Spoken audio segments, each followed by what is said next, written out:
An unarmed 14-year-old suspected of breaking a window gets shot by police. The officer who fired later blamed the shooting on a mix-up, saying he used the wrong gun.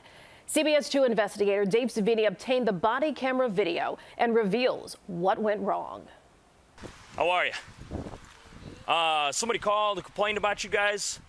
You guys were involved in something damaging somebody's windows. It's 8:50 in the morning.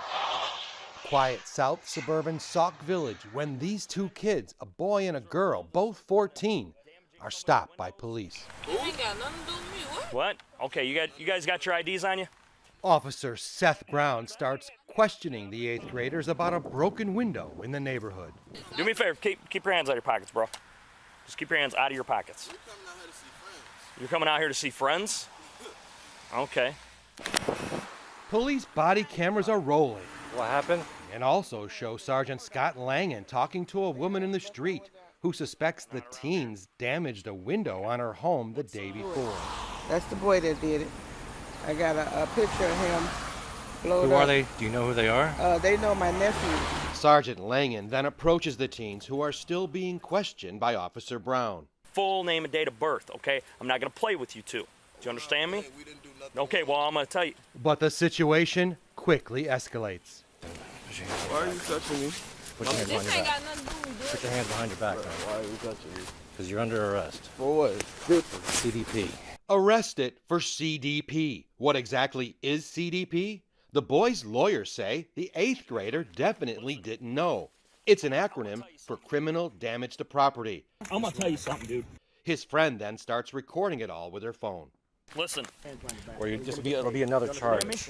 You understand me? It'll be another charge, man. Then listen to the conflicting messages from the different officers. One saying you'll be let go. The other, you'll be tased. Right now, it's just her word against your word. If you want to make it another charge, I'm going to tase you. You're going to get charged and let go. But then Officer Brown stays true to his word and uses his taser on the 8th grader, who starts screaming in pain. They use the taser on what's known as a pain setting. The only purpose of using the pain setting is to cause maximum pain to the individual. Attorneys Gabe Hardy and Al Hofeld Jr. filed a lawsuit against the Sauk Village Police Department for the teen we are not naming. But it didn't end with the taser. Here's what happened next. Get down. Put your hands behind your back, man. While being shocked by the taser, the teen runs. Then watch as Sergeant Langan pulls his duty weapon from his holster on his right side, a .40 caliber Glock.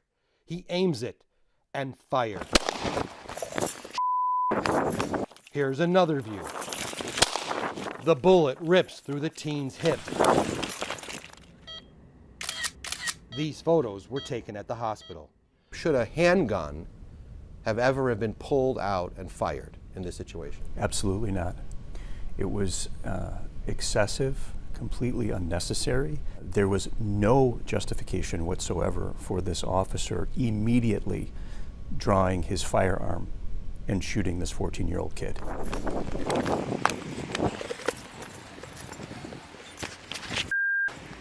The teen, now bleeding, runs from the officers. Dude.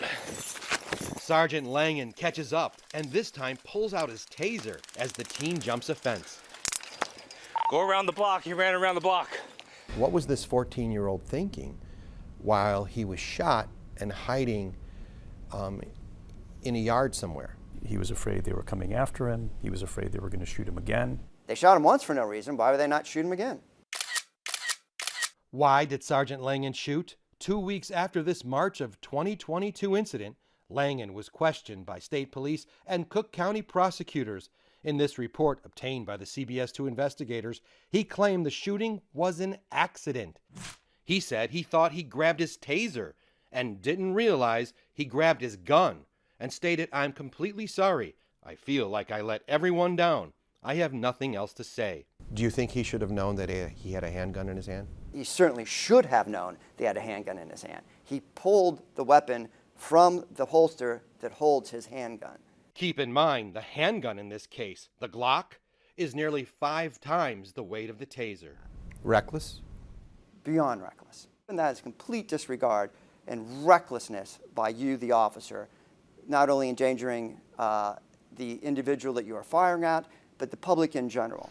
Where he had kept his gun and his taser mattered. Take a look at this photo showing the sergeant's vest. It shows where he carried his taser. Then look at Officer Brown's gear.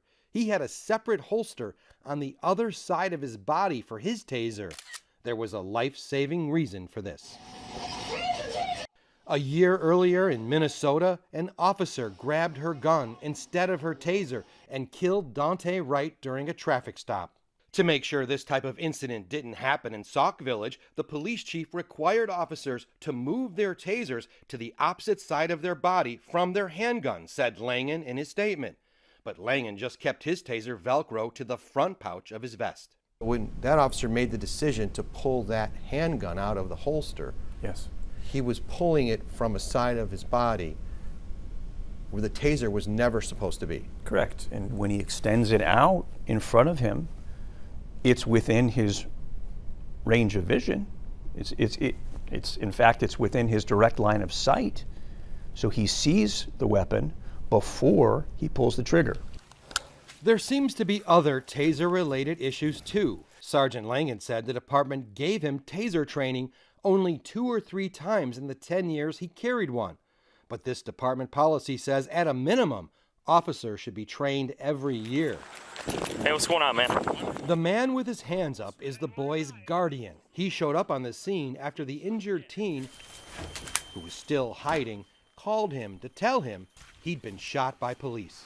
The ambulance is coming up to check him out, okay? All right. As paramedics arrived, the guardian begins asking police more questions. He's saying you shot him. You shot him for no reason. No, the girl said she got it on tape. No, everything's on body cam, okay? Like the whole incident is okay. Even the emergency medical technician started asking questions.